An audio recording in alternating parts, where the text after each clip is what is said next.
This episode is sponsored by Incogni. Listen, guys, I don't know about you, but I get real tired of managing the spam and cold outreach to my contact info. Those annoying emails, phone calls from unknown numbers, wasting our time and valuable attention. Not to mention the bad stuff from data breaches, which are rising every year.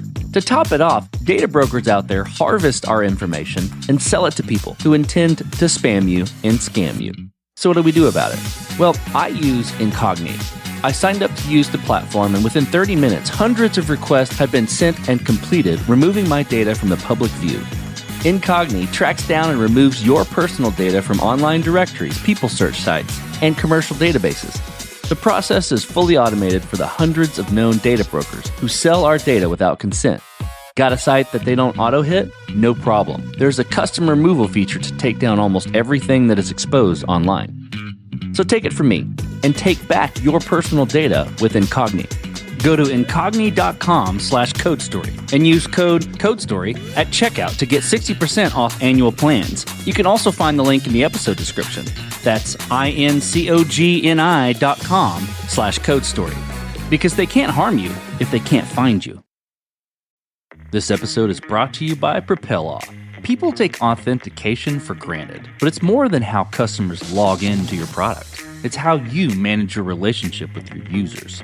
The easiest way to make authentication your advantage is to use Propel Auth. Propel Auth is more than just functional.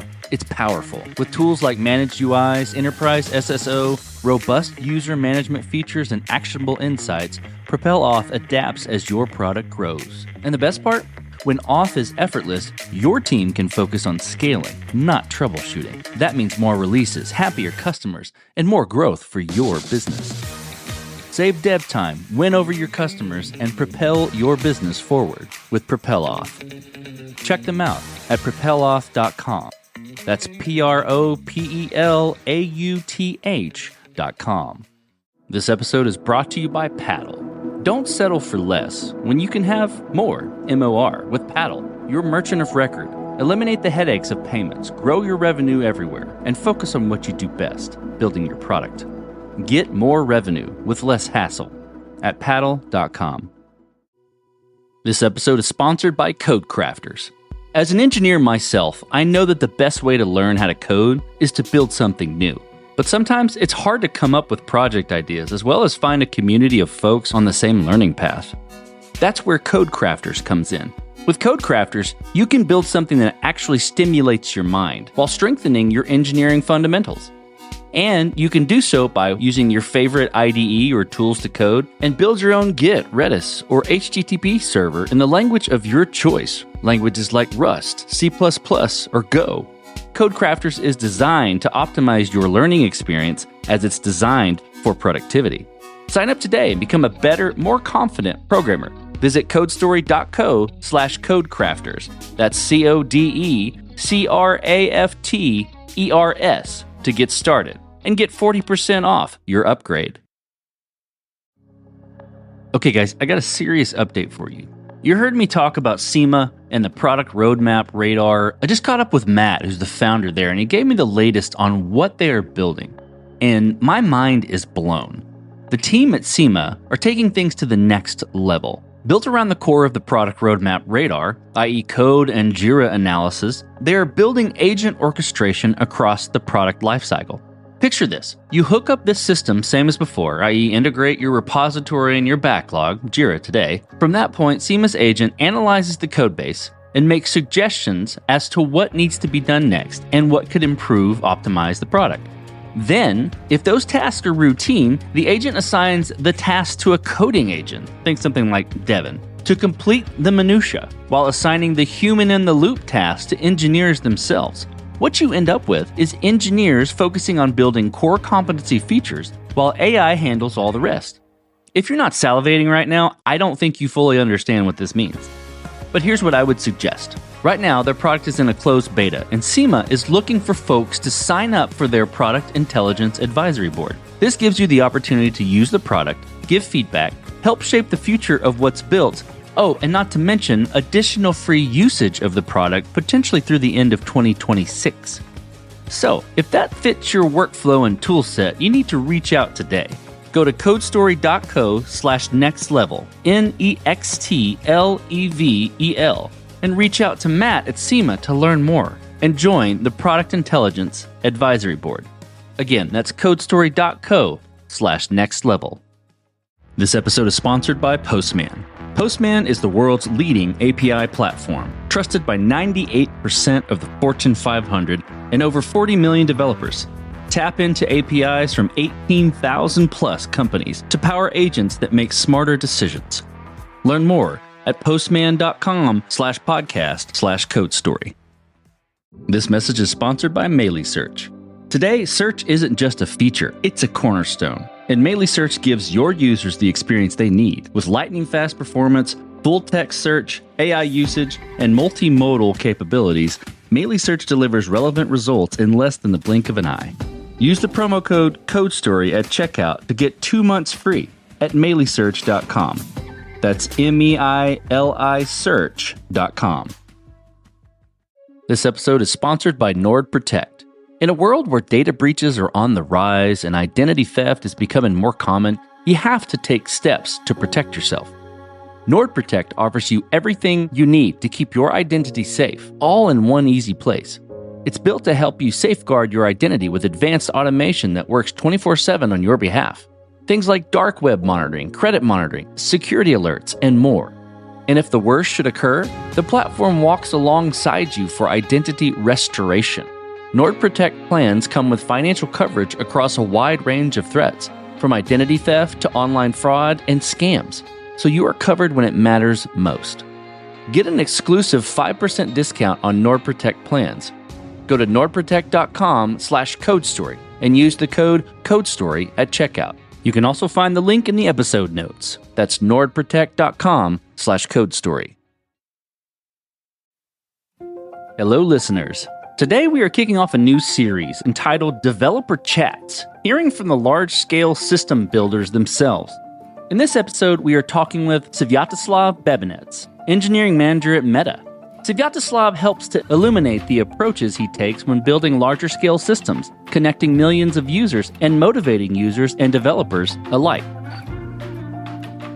Svyatoslav, thanks for being on the show today. Thanks for being on Code Story. Hey Noah, it's good to meet you and thanks for having me here.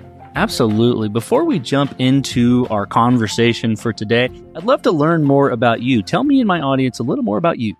Sure. I work at Meta as a software engineering manager. Before Meta, I spent more than 10 years in engineering and leadership at a major game development studio. I worked on high-performance interactive 3D applications, massive multiplayer online games, avatar and digital human work in VR and on mobile.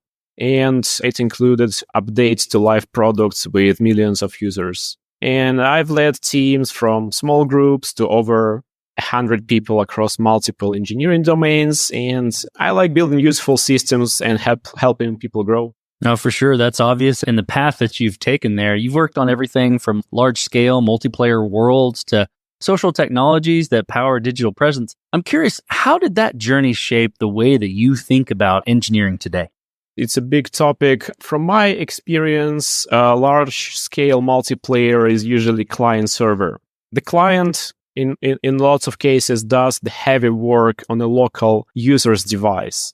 So physics, animation, rendering, it all has to present an engaging world every frame, and it shaped my performance-oriented mindset. So this reality forces it, and for example, if you target 60 frames per second, which is usually a comfortable frame rate for a player, you get like 16.7 milliseconds per frame limit. And essentially everything has to fit to these limits. Animation, blending and scaling, physics, calculations, scene graph updates, draw call submissions, much more stuff like input handling, resource streaming and decompression. The idea is I treat performance and latency as product requirements, not nice to haves. That mindset pushes clear guardrails. So, for example, using level of detail approach and budgeters that enforce how much you actually spent over the calculations and therefore optimizes everything in real time. And prefer data-driven settings with safe defaults so creators don't accidentally blow up like CPU, GPU, or memory consumption. The thing is that a feature that looks great in a sandbox still have to live alongside other features on a real device, and it introduces some interesting engineering challenges and sometimes frustrating restrictions. So the key is to make the budget visible and enforced. One more thing, the gap between a cool prototype and a production feature is big. Research code or experimental feature isn't a product until it is integrated very cleanly. And besides the performance layer that I explained, there is also an integration layer that I prefer to treat as its own product. So there are entry points like UI hooks, telemetry, configuration surfaces, rollout mechanisms, rollback to quickly iterate on the changes if something went wrong. It's essential to write down all these parts of work, estimate them properly, and schedule it across all other stuff. And if the integration is ignored, there is a good chance that you will pay later in delays or rework or any unpleasant circumstances. Finally, invest in engineering quality. Making code review non-negotiable is my recommendation. Even for small changes, it's always helpful to get a second set of eyes. It reduces human error, it spreads context, and there will be more people who can support you. Automation obviously helps in proper test coverage, but a thoughtful review catches different types of issues that sometimes can be in a blind spot. And for larger changes, besides the code review, I also like the lightweight technical design reviews, and also invite product and cross-functional partners to be involved into the scope definition. It minimizes the surprises downstream once the implementation is done or close to be done. I think that makes a ton of sense to me. It aligns with best practices for the industry. And I think your perspective there, based on your experience, is really valuable. You've worked on systems that connect millions of users across different platforms and products. How do you design architecture that supports high development velocity in large teams while still delivering experiences that delight users? And I think as being an engineer myself, I could probably cherry pick and connect a couple of things that you said, but I'm really curious what you have to say there. How do you do both things? I would say that it's important to figure out the problems that the architecture is supposed to solve and what are the actual goals before start the implementation. As we've covered previously, predictable runtime performance and memory budget and any kind of fundamental restrictions that system needs to satisfy. The other one is test coverage. So reliable, reproducible tests across multiple runs. Especially it's relevant for the performance tests. So you can trust the comparisons and there is no data noise or it's minimized as much as possible. And number 3, I would say a stable content pipeline that stays deterministic as assets change. And all the things make cross-platform realities more, I would say, explicit. So there are graphic settings, device capabilities, input schemes. And with this in mind, you can plan for fast integration with other teams and support frequent releases of major functionality. From the engineering standpoint, it's also crucial to keep everything modular as much as possible and as reasonable as possible. Keeping components separate and usable, reducing interdependencies. A change in one place doesn't accidentally break something far away and don't surprise the people from the other teams or anyone else. Also, it's important to build a system in a way that you can extend it without rewriting from scratch or rewriting significantly. For example, in game development, an entity component system architecture and approach is a good example. Behaviors are built from orthogonal pieces, which keeps the teamwork parallel and keeps code focused on the exact task that it's initially designed for. I prefer using data-driven design and explicit patterns. Data-driven approaches help maintaining high performance. And also, it's always good to write high-performance, low-level code once and then expose it with constraints that prevent common mistakes from the other developers or content creators that use it. So if a feature that is being implemented can spike GPU, CPU, or memory, the system should bound it or at least be transparent about the utilization. Budgeters, as another approach, set ceilings and enforce them at the runtime. So across different subsystems of your project or separate component of your project balances the workload in a proper way.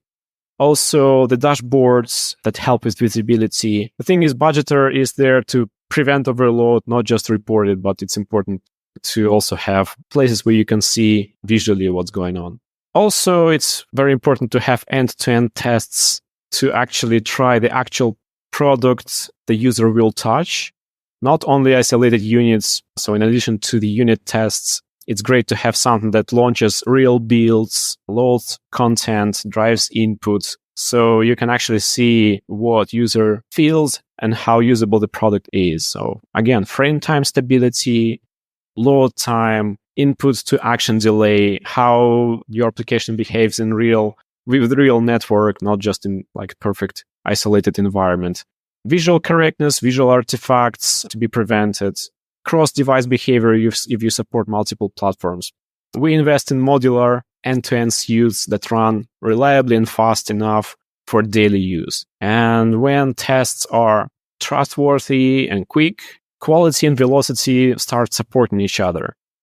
Or probably the last thing is keep the path to contribution short. Let people land the changes and experiment fast. It usually helps to have clear documentation, examples, templates, some reasonable defaults, and also making local builds easy. So not necessarily super experienced engineer, but pretty much engineers of all levels of expertise can try it out themselves. Architecture succeeds when the easiest path is the right one, when teams integrate daily and rollouts are routine and not scary. Excellent. This episode is brought to you by Paddle. As a startup, you face unique challenges to stay competitive. You and your team need to stay focused on your product, not your payments. You need to do more, MOR, and DIY less. With Paddle. Paddle is your merchant of record, becoming the seller of record for your SaaS transactions, enabling your team to focus on what's important, your product.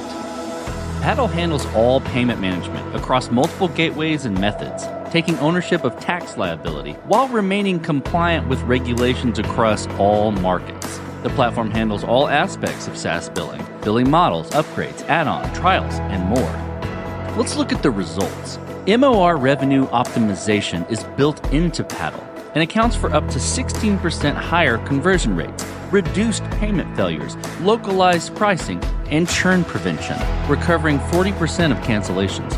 Their developer-friendly tools are API first with comprehensive documentation, removing the burden from your engineers. With Paddle as your merchant of record, you'll generate more revenue, find and keep more customers, grow faster, and stay compliant everywhere.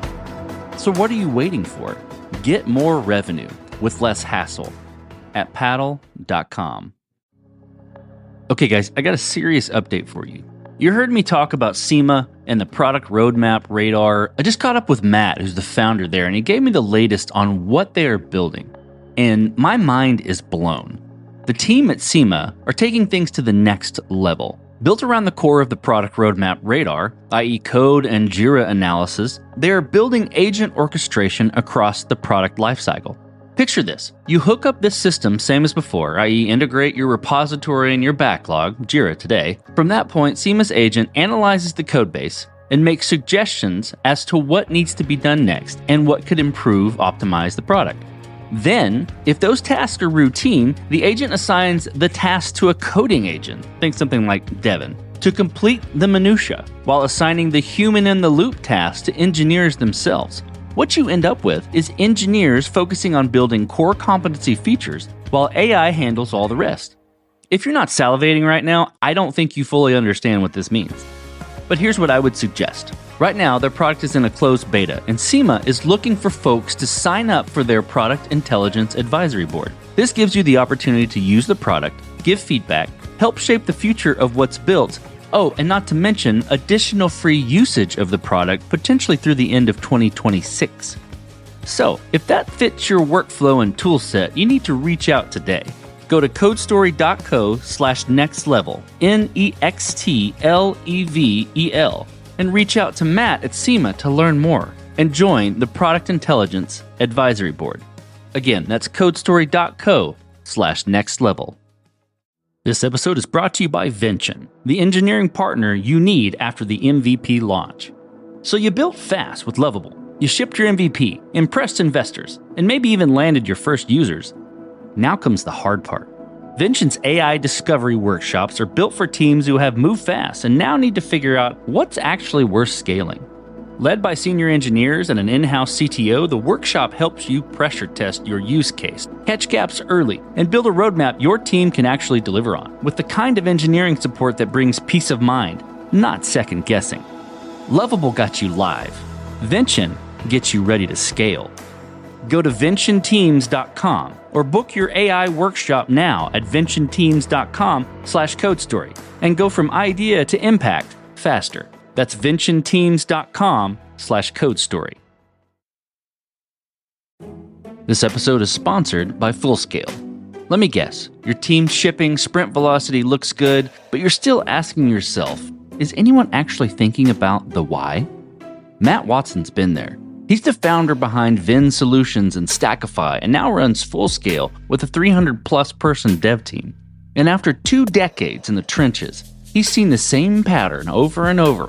Smart developers stuck in systems that reward ticket-taking instead of real thinking. That's why he wrote Product Driven, a playbook for tech leaders who are done babysitting developers and ready to build teams that own the outcome. If you're tired of translating every feature, doing all the thinking, or wondering why your smart team is still stuck, this is the fix. Go to productdriven.com/codestory to grab the book and get the bonus toolkit to help your team shift from output to outcomes, like 12 bold ways to get your retros out of robot mode. Again, that's productdriven.com/codestory. This episode is sponsored by MailySearch. In today's digital landscape, search isn't just a feature, it's a cornerstone, and you need a user experience that drives customer satisfaction. You need MailySearch. MailySearch is lightning-fast performance, returning answers in less than 50 milliseconds. Yeah, you heard that right. Faster than the blink of an eye. The open-source AI search engine is plug-and-play, so you can get up and running in minutes with smart presets, allowing you to start searching through your data with zero configuration. MailySearch utilizes advanced full-text search and AI, ensuring your results are ultra-relevant with semantic depth. It's multimodal, supporting images, videos, and audio, along with being federated, i.e. searching across multiple data sources. And it's developer-friendly. Whether you're building a content-rich website or enterprise application, MailySearch delivers the experience your users expect and deserve. For a limited time, CodeStory users can get 2 months free. Use the promo code CODESTORY, all one word, at checkout. Just go to MailySearch.com and get started today. That's MEILI search.com. Okay, so in your experience, what helps large companies move faster without sacrificing quality? And that's typically the first thing that goes when you start speeding up. Oh, move fast and break things mantra. Can you share how approaches like Virtual Mission Squad enable cross-functional collaboration across different disciplines and tech stacks? Moving fast and breaking things is a good approach, but it's also good to fix things. I would say the virtual mission squads are about like effective cross-functional work. It's about letting engineers with different technical experience work together with cross-functional partners. The thing is, game development and metaverse work are cross-functional by default, and good products, good interactive products come from many skills moving together. Experimenting together, making the iterations, again, break things, fix things, try once again, and until something really cool is achieved. For example, product management keeps goals clear. Engineering explains what's possible, at what cost, and builds it. Design defines the user experience and what good looks like. Art gives the product a coherent look and feel. Quality assurance keeps stability high. And having core shared goal explained in the same plain language Having a few trusted signals and a workflow where each role can help themselves is a key. And this is where I actually use kind of the name of virtual mission squads. The thing is, don't let organizational charts limit impact. And the idea is to assemble the ad hoc groups or squads across different teams and stacks and give them an end-to-end objective to ship something. It recreates a startup-like atmosphere and momentum and opportunities inside a large company. And I ask engineers to learn partner stacks. Don't be siloed within the domain or technology that they've learned. Go further, and build cross-team ties in collaboration and follow their changes into the user-facing product. One of the ideas is I shipped my part is not a great approach. I would prefer saying my component is live in products and users trust it. End-to-end ownership wins, and the user can be internal, it can be other developer or content creator within your group. It can be an external user, but the key thing is don't stop at just completing your kind of implementation of your isolated component. Ensure that it is properly used, properly evaluated, and you receive the feedback and you can respond to this feedback. At Meta, big initiatives mix top-down and bottom-up, and this is actually a very natural and good environment for forming the virtual mission squads. Top-down means that company or org level goals, timelines and guardrails are set up from like higher level, and bottom up means that teams closest to the work propose how to actually achieve that. What's the plan? What's the sequence? And this team owns the execution and has the autonomy to do things in the best way they find reasonable. This structure keeps us aligned on outcomes while giving enough room for teams to move fast, learn from the mistakes, iterate, and try it again and again. Bottom-up efforts also improve shared tooling and frameworks when one change removes friction from many teams. So what helps here is being practical. Meaningful changes need buy-in and hands-on help from other teams. So having joint plan and keeping communication simple really helps. Very good. So then, as systems and teams grow, platform solutions often become the glue that holds everything together. How do you approach designing and implementing platform architecture that supports autonomy while keeping the whole ecosystem consistent? As systems grow and as the code grow, platform decisions keep things consistent. Modularity, as we discussed previously, is one of the super important topics, and I would say it's non-negotiable if we want to keep the ecosystem consistent at this case. The software design solution in a way so a new engineer can understand the system without like a daily guidance from someone more experienced. Keep changes reversible. If a change is hard to undo, people will avoid improving it or will just try to minimize their risks. So it's also important to use platform level boundaries and contracts, define stable APIs, event schemas, and library or service expectations. Avoid breaking changes without version bump. Prefer contracts over shared code when teams need independence. So the contracts that are easy to follow and minimize the mistakes because of misinterpretation. Obviously, it needs to be balanced. It needs to be healthy. Sometimes you cluster teams with similar stacks for joint backlogs, and the other time you keep boundaries more strict so areas can evolve without affecting each other. It really depends on the case-to-case basis. Choose platform-level solutions instead of repeating feature-level workarounds. Always great to have a framework and reusable platform solution that is as opposite to a bunch of local patches or small fixes.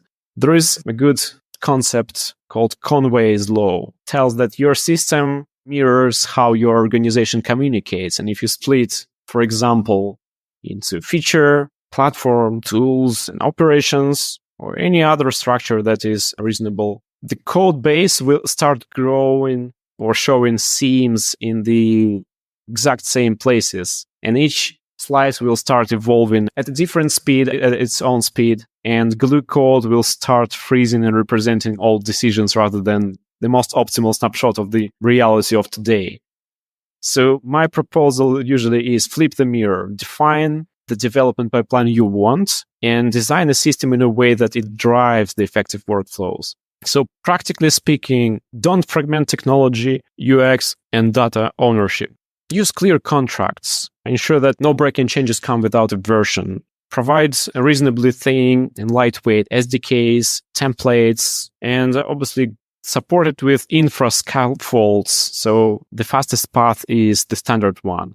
It's also important to have safe extensibility with plugins and components. Always great to have safety nets on your infra level, like feature flags, canaries, and rollbacks, so teams can ship confidently, can quickly identify the mistake, quickly fix it, learn from it, instead of being in a panic mode. Documentation, keep it short, reasonable, close to the code base, and that's actually how it helps to keep autonomy while maintaining complex and consistent ecosystems. Excellent. I'm tracking with all of that. So from your experience, this will be interesting. Where do culture and infrastructure intersect? That's a really interesting thing to even think about. What kinds of engineering decisions are really decisions about trust, not technology? I would say it happens daily. Culture, infrastructure meet in daily routine, in daily work. When we talk about code review, it's, again, something I always recommend as mandatory to spread the context. It actually gives you more support and more human support when someone actually knows the context and can highlight a mistake or highlight an error that you might have missed otherwise. Similar stuff about the technical design review. If the design of your feature is not isolated inside the engineering, then the product goals, user research, cross-functional requirements are inputs and not just afterthoughts. And if these people, representatives from these disciplines, communicate with each other well, it's also reflected in a way that design and infrastructure actually operates. The thing is also, not every decision has a single correct answer, and systems are built and supported by people. That's the reality. And if multiple designs are valuable and I have to make a decision, I usually weigh technical merits and the ownership model. It's something to observe is who will maintain this with care and who will be more likely to be responsive and calm and resilient when edge cases show up and when something goes wrong. And working with complex systems, there is always a good chance that something goes wrong, and it happens regularly. So picking the option with the strongest accountable owner is often the practical choice. And trust also shows up in how we document and hand off.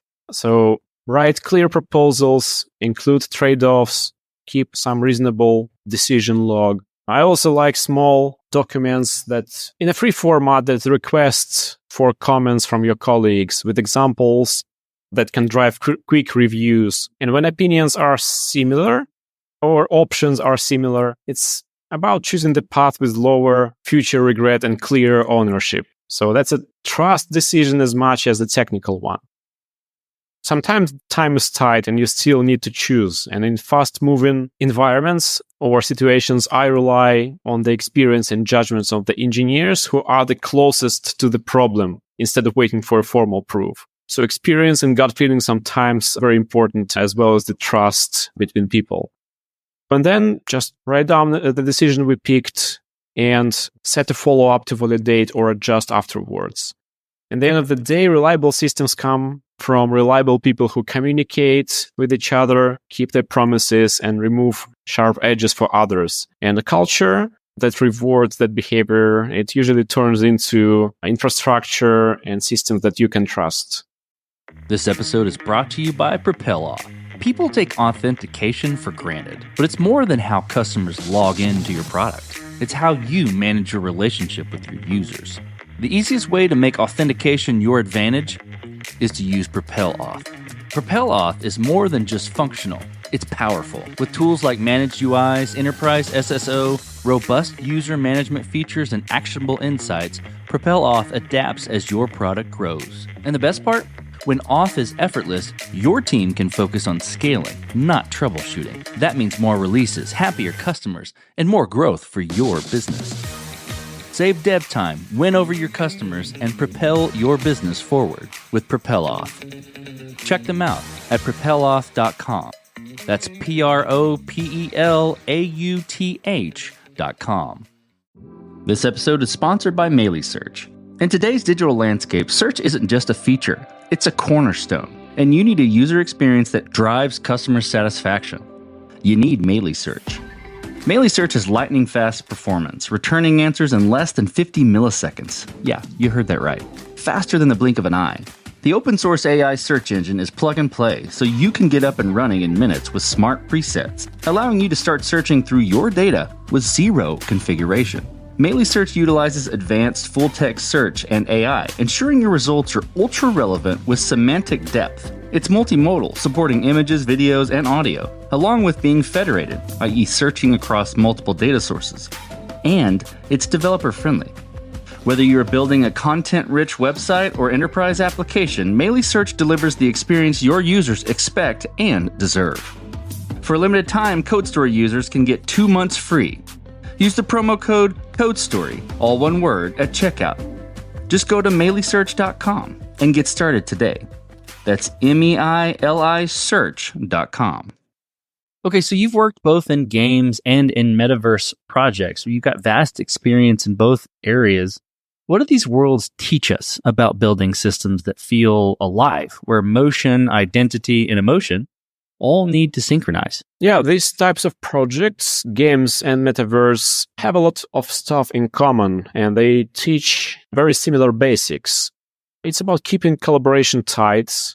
Engineers, designers, artists, researchers, quality assurance. You need shared, procedures, rituals, collaboration, and language. What helps is running regular playtests. For instance, if it's a feature in a game or feature in metaverse project, try it in the team setup. Try to see how it feels and looks like. And the playtests catch problems in user experience that initial document miss, and it builds much bigger empathy for the user. It's a key to protect the comfort of the user. And there are different techniques from game development that help. For instance, level of detail is an approach when you show simpler models at a distance and keep the heavy versions of assets for the closer view. So the user's device does less work while the scene still looks right. And they don't see a difference, but we optimize it for them. And actually, it means that they can enjoy more immersive experience. That plus smart animation and rendering choices keeps runtime performance within budget. Also, it's important to have art reviews. Co-create strategy and vision with technical artists, with animators and other content creators, and ask them to perform an art review before feature ships, and also include user research alongside manual QA. And it's also super important to invest in tools and the content ecosystem so iterations can be fast. And once you receive the feedback from any of these groups of people, you can incorporate the changes and try once again. So it's important to close the loop, ship in small fixes while feedback is fresh. And when motion is responsive, the users feel in control. When identity is clear, if you are represented by an avatar in a digital world, people recognize themselves and others, and it's what makes it enjoyable. And when expressive touches are simple and timed well, like eye direction, head turns, hand poses, realistic body movements, the interaction feels natural and immersive. So to make it happen, it's important to keep the pipeline boring and predictable, making fast local builds, quick content previews, one-click rollbacks when something feels off, and teaching the teams how to use the performance budget, how to give them the tools to and the working environment to properly utilize this knowledge. This combination keeps the quality high without slowing everyone down. So let's move into more large-scale systems, right? And how they evolve, which they evolve constantly, right? How do you design for long-term adaptability, ensuring that architecture remains flexible and scalable as product and user demands grow? Which that's a difficult thing to predict and a difficult thing to know how to set a system up early on. But are there some strategies there that you've gained in your experience? It is really hard. You never know. And sometimes it's inevitable to make a redesign or re-implement. But anyways, the best we can do is try to design for long-term changes. So the key is making iterative changes cheap and safe and optimize for replaceability over blind reuse. So for instance, in my examples in the client-server applications, my experience is more related to the client side, so I usually refer to these examples. Just use a layered, capability-oriented architecture. A few examples can be like abstractions that let higher layers ignore vendor details, such as like platform input-output, a job system, and the other low-level stuff to keep it encapsulated. Core systems should be replaceable modules. Let's say for rendering, use a render graph, a material and shader system, and use a post-processing pipeline. For animation, it can be approaches like state machines and keeping the animation graphs modular. For physics or like for physics simulation, expose queries, ensure that gameplay reads through components rather than engine globals, and keep gameplay as a pure simulation data. So it's helpful to think as like feeding read-only presentation to rendering, effects, and IK. For example, gameplay doesn't call the renderer, and it's clear how the boundaries are drawn. There is also the content side of things, not only the code. For the content, again, avoid monolith and modularize and group content into manageable chunks so you can stream what you need, update pieces independently, and avoid rebuilding the whole app for every change. There are all other benefits of this approach. It's about the deliverable size. For instance, if you have like a game or an application that has like regular updates, you can just optimize the patch size, the download time, and if the version was, I don't know, something went wrong, you can quickly and safely roll back, fix it, and ship it back. Speaking of movement and animation, which is another part of my experience, these things should evolve gracefully and iteratively as well. So build layered graphs, a locomotion base and additive upper body or aim layers, and keep the animation graphs as modular as possible. Content creators and engineers can iterate without breaking the whole system. So do as much as possible in general to design for upgrades as a key feature, not as an emergency. And in that case, the whole system can be redesigned step by step, like organically as the business need evolves. Not always possible, but at least it minimizes the damage. Okay, that makes sense. All right, I've got one more question for you. Looking ahead, how do you see the future of human-digital interaction? What do you see based on your experience? You've been in this industry for quite a while, working on these big systems. What should the next generation of engineers focus on? Performance, presence, or empathy? There is no one single thing to focus on or no one correct way for people to interact with digital worlds. I think there will be multiple approaches. There will be multiple business needs and chunks of market, and different engineers might be interested in different aspects. So for instance, classic online games, I think they will remain a major part of how people play on desktop and mobile. And if these are like multiplayer online games, it will be one of the ways to, like, for social interactions. But social VR is another part. There are like interesting products like VR chat or Rec Room, where people meet up in VR, they talk, they play games, they can build or import their own avatars and worlds.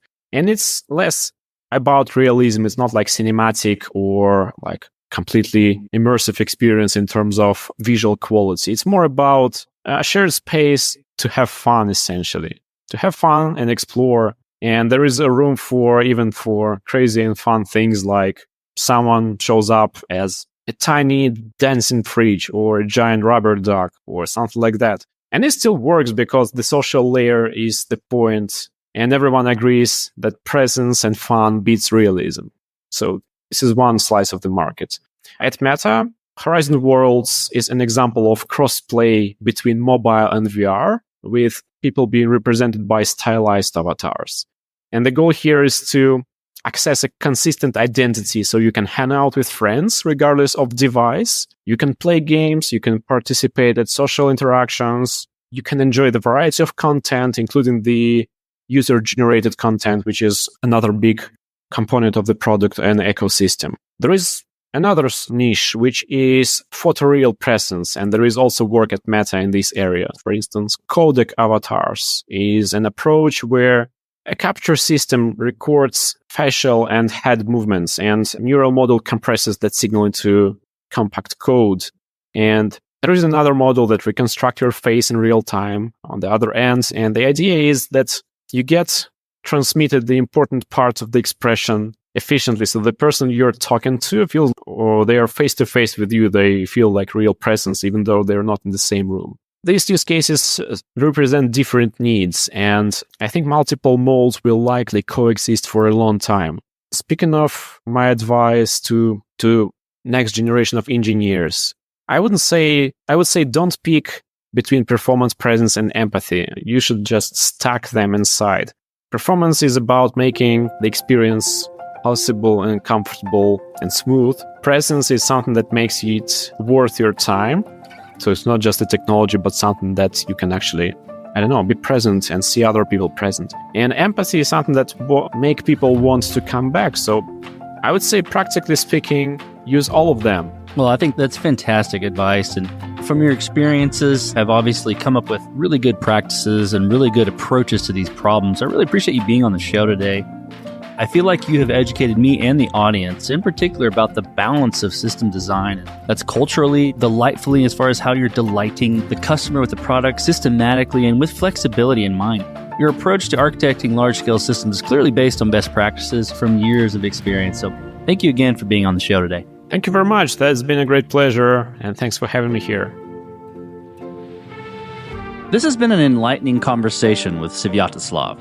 His experience shows us foundational ways to approach large-scale platform development and architecture, alongside creating the environment that a team can thrive in. If you'd like to connect with Svyatoslav, check the show notes for all the appropriate links.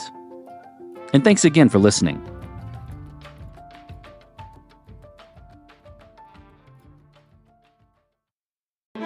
With more than 80 years of experience, no one knows FedLife like WEPA.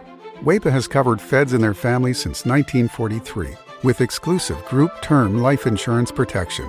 Current and former civilian federal employees can apply for up to $1.5 million in fully portable coverage that follows you wherever FedLife takes you, even if you change jobs or leave federal service. Explore coverage options now at waepa.org. WEPA. For feds, by feds.